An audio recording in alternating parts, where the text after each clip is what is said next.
Good day to you. Even though most of us are online, especially in a pandemic, that's how we're spending a lot of our time, we're still receiving some good old-fashioned print mail, like Christmas cards.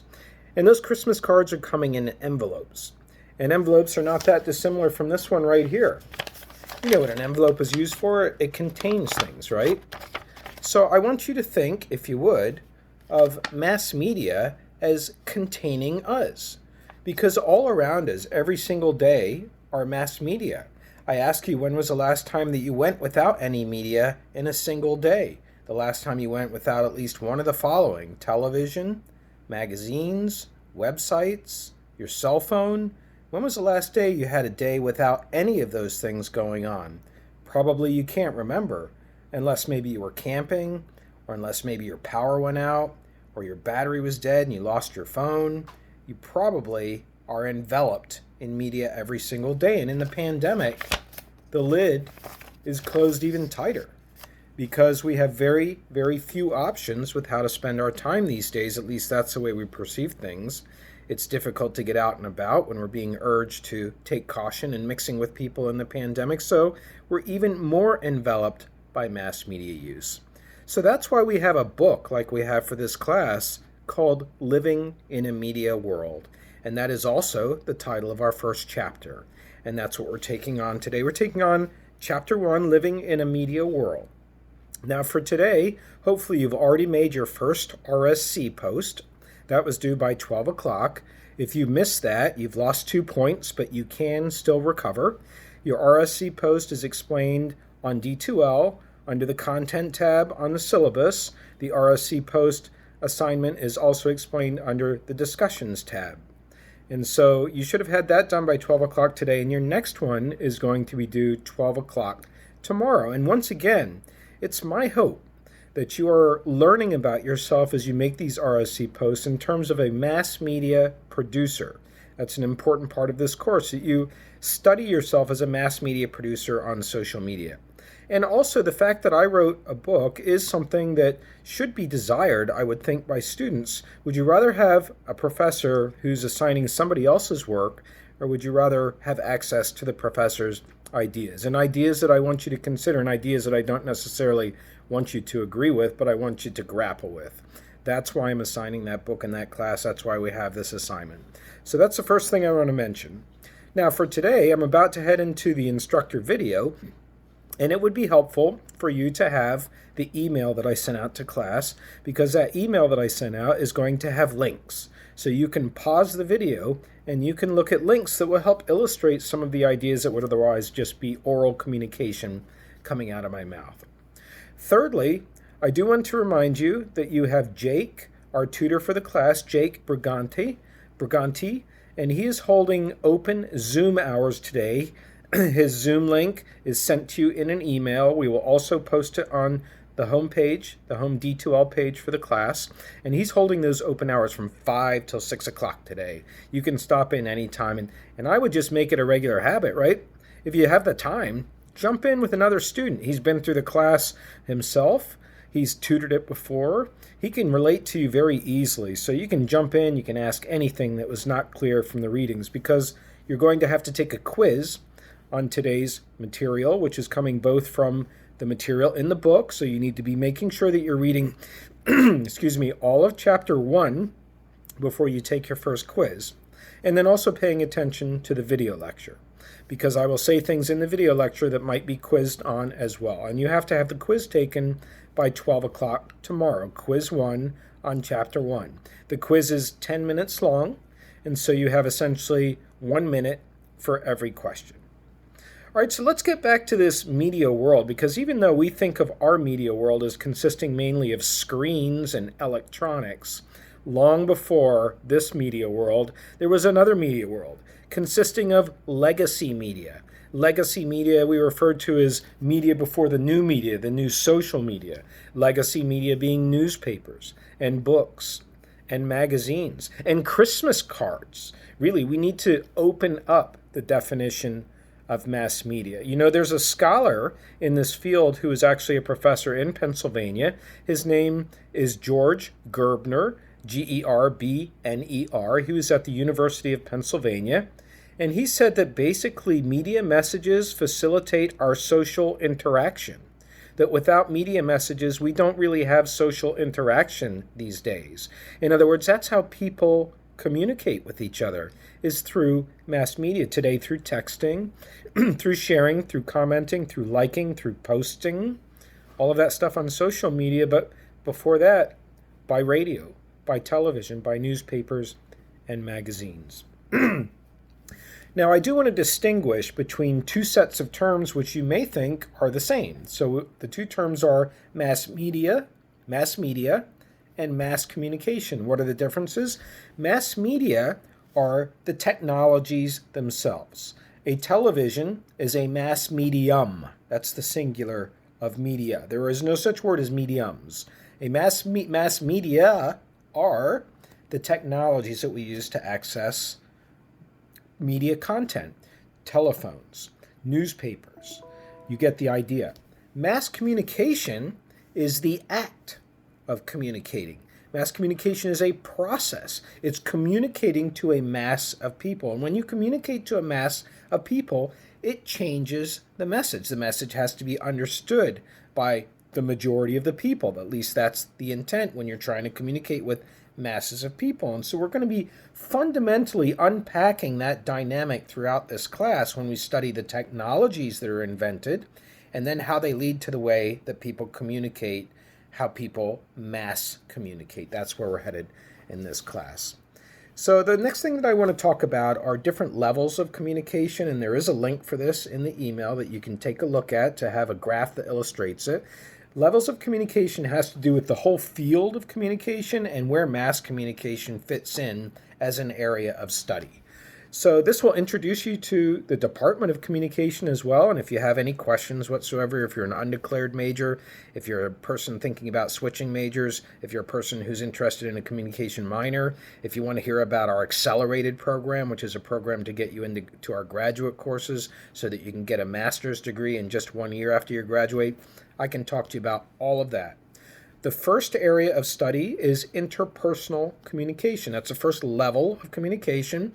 Interpersonal communication, need to backtrack, got my terms out of order here. The first level is intrapersonal communication. Intrapersonal communication, it's the first level of communication we can study in our field, and it's communication with yourself. It's talking to yourself silently and out loud. It's communicating with yourself, which is a really interesting idea. It's like many athletes do before they go into a game and they talk to themselves. I know I can do it. I know I can hit the buzzer. I know I can get across the goal line. I know I can hit a home run.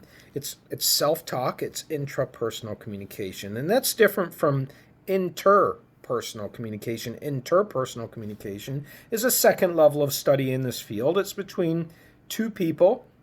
It's highly relationship based because it depends on relationships, the communication between two people very often.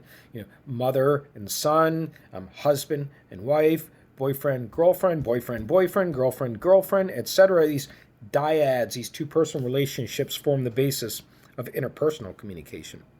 Next up is group communication, the third level, and this is where you have teams and committees and commissions and task force. You have groups of 3 to 15 people, which changes the way that communication takes place because you often have like a leader who emerges and you have another person who remains in the background. That's very typical in group dynamics. Now, finally, we get to the level of mass communication. Mass communication, specifically what this class is on, mass communication is where an individual or an organization uses technology to send messages to large anonymous audiences across different locations. Sorry for the length of that sentence. It's very important, though. It's where mass communication is where an individual or an organization uses technology, like I'm using with this phone, to send messages to large anonymous audiences. They don't know each other. You've got an audience watching an NFL football game in Dallas, and the same audience is watching it in Green Bay. They don't know each other. It's large anonymous audiences across different locations, across the United States, across the world. It depends on the media content being distributed. Now, mass communication is very interesting in setting it apart from the others because it actually mixes all of the levels of communication, because you can have a TV talk show, like a late night comedy show, where it's interpersonal communication between the host and the guest. You can have group communication like Survivor and those reality TV shows where groups have to exist. And obviously you have intrapersonal communication when people are binge watching Netflix and talking to themselves about, is it this character who's guilty?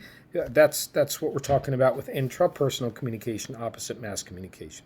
All right, so now what we're going to do is we're going to move on next to discuss elements of the mass communication process. Elements of the process. These elements are also illustrated in a link in your email. And these won't be new to you if you've taken a course called Intro to Communication, CMST 111. These are basic concepts that have to do with understanding what takes place when communication takes place. What is the process all about? And at the start of it, you've got a sender. A sender, also sometimes thought of as a source. This is where the message comes from. The sender is the source of the message. It's a person. It's an organization like Fox News or CBS or ESPN. It's an individual or organization sending a message. And then that's the second part, the second element, I should say, of communication is the message. It's the content. It's what's said. Honey, dinner's ready. Hey, can you bring me home an extra something from your workplace? We ran out. An extra sponge. Can you grab one from the kitchen? It's a message. A message is the content of your communication. And then we have these two terms that get at what our field is at its core, and they go together. One is called encoding, and the other is called decoding. Encoding is how you put your thoughts as the sender into a message. It's how you put your thoughts into a message. Like if you're a news reporter and you want to cover the rise in drug overdoses that are going on right now in the pandemic, and there's a lot of documentation about that, are you going to do it by going to the streets where drug use is taking place? Are you going to interview people who have friends and family members who are drug addicts? Are you going to go into the archives of your local police department, and pull records? How are you going to approach it? You have a bunch of different ways you can encode that message. And if you're in television, you have all kinds of techniques of special effects and graphics and lighting. And that's what encoding is all about. And then the backside of that is decoding. Decoding is at the receiving end.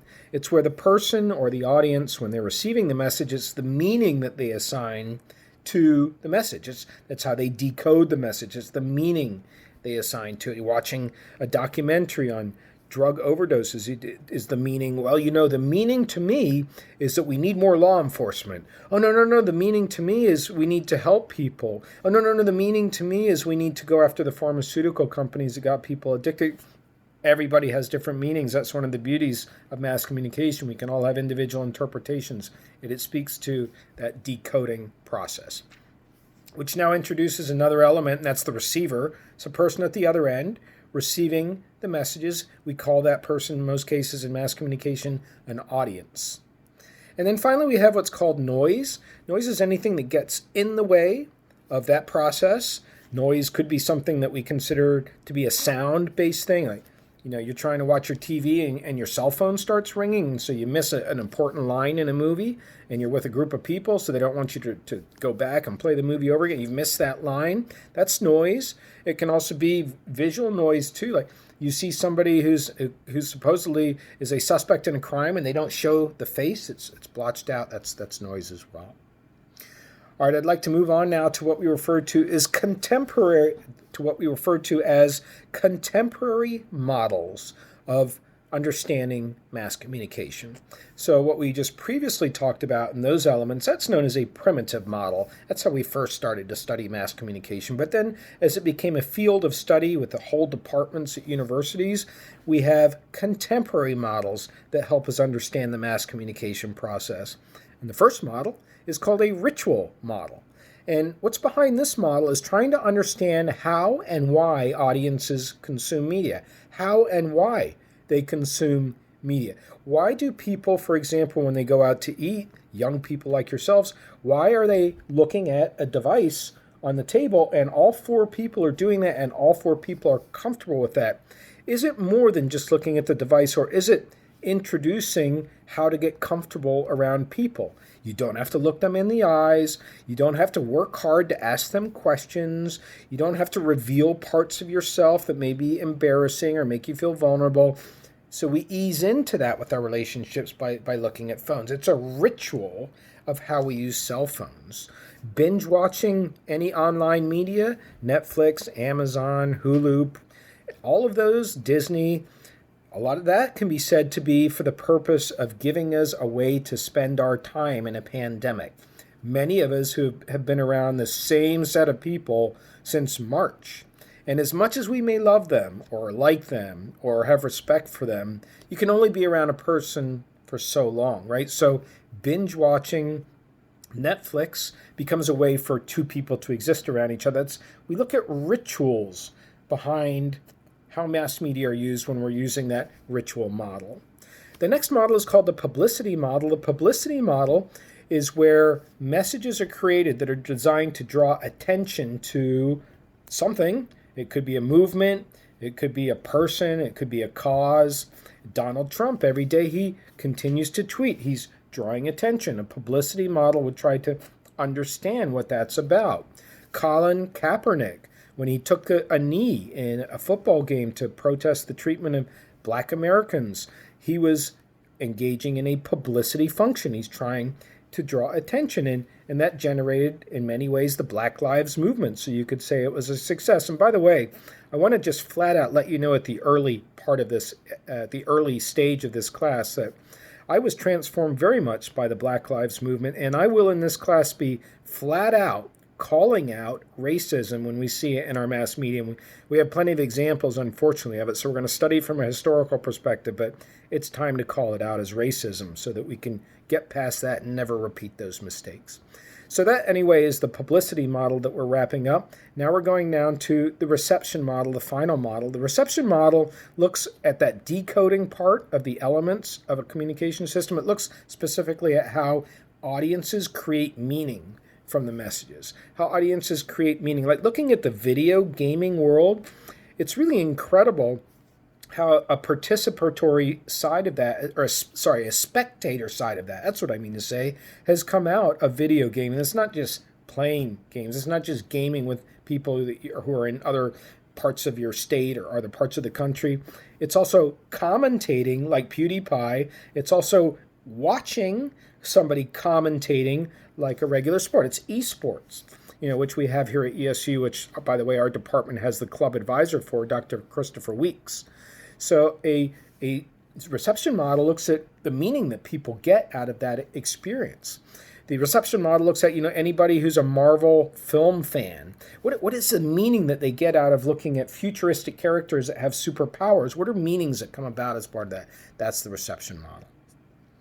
All right, now we're going to head on to a new subject, and it's going to be evolution of the media world.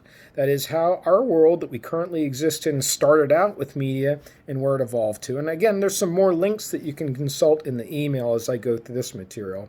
And basically, we're going to divide up the media world into the following eras. The first era is what we call the pre-mass media networks. That means communication that took place on a mass scale, but prior to the technologies that we're going to later call mass media, pre-mass media networks. So the first one is the Roman Catholic Church. The Roman Catholic Church had an extensive organization. It was based in Rome, but it was all throughout Europe. It had mechanisms of priests and cathedrals to disperse the information. So there's a lot of information about religion, about a God that was communicated with masses of people. It's one of the very first ways that we can see mass communication taking place. And many of you today are Catholics, and you are still participating in many of the same rituals, especially around Christmas, that were participated in during these pre-mass media networks of the Roman Catholic faith, which is what helped cement these rituals still in your behaviors today.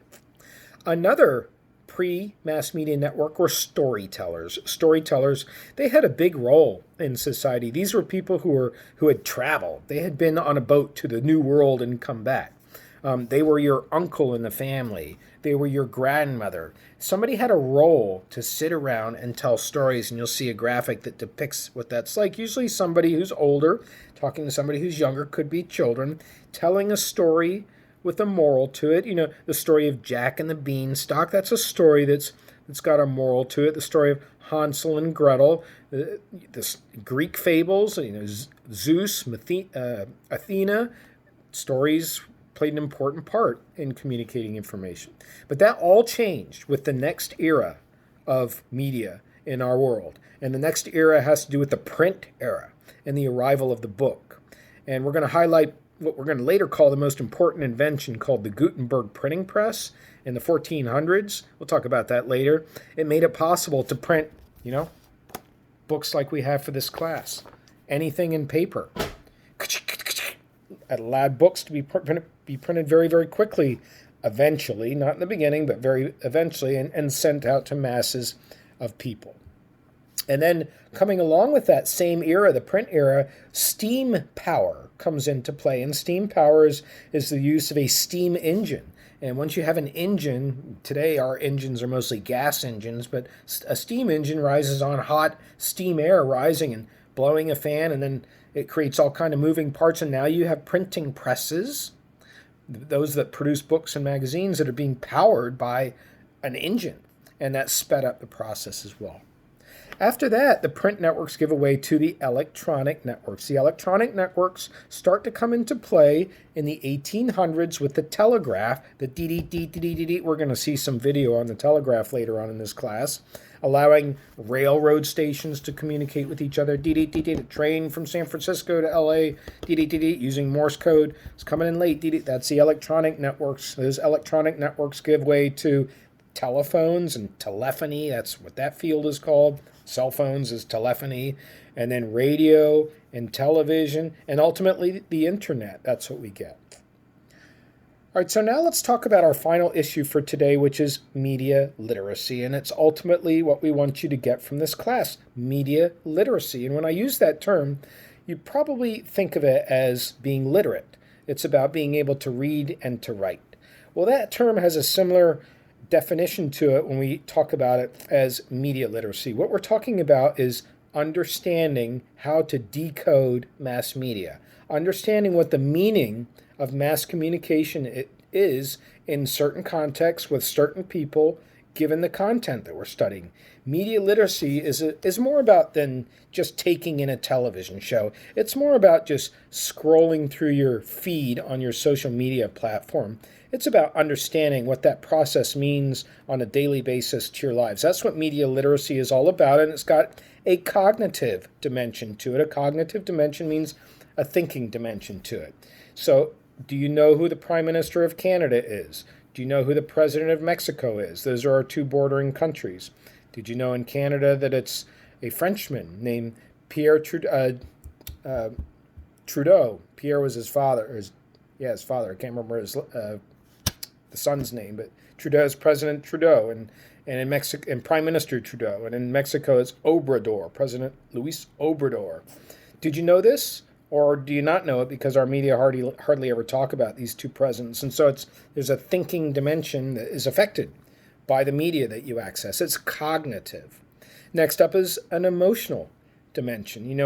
I watch a lot of CNN, and they consistently run pieces on people who have died of coronavirus. And I get a terrible pain in my heart when I look at some of these people. I say, are they my age? I relate it to me like a lot of people do in some cases, but I'm also looking at human beings who have passed away, and I think of their families. It makes me sad. There's an emotional dimension to media. There's also an aesthetic dimension. Watching a film that is so beautifully done in the way that the storyline is told. I watched a series not too long ago during the pandemic on Netflix called Money Heist. Money Heist. And it's about a very sophisticated operation to rob basically the Federal Reserve of Spain. It's a Spanish mini heist. It's a Spanish docuseries. It was one of the most popular in the world at the time. And I just look at the way that the camera moves and the lines that the characters utter and some of the camera framing that goes on. It's just beautiful. It's absolutely beautiful to me in its pacing, its tone, its general sense and use of aesthetics. That's another dimension of media literacy is understanding the aesthetics. And the last thing, if you want to be a media literate person in the media world, is the moral dimension. To know whether it's right or wrong for you doesn't necessarily mean it's going to be right or wrong for others.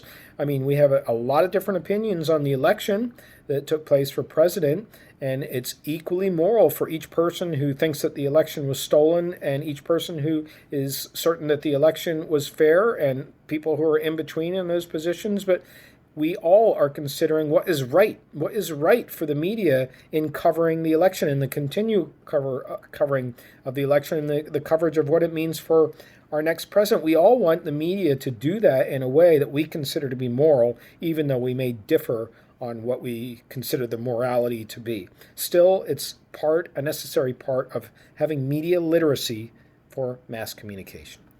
That then will wrap up our very first lecture on living in a media world. Have a great day.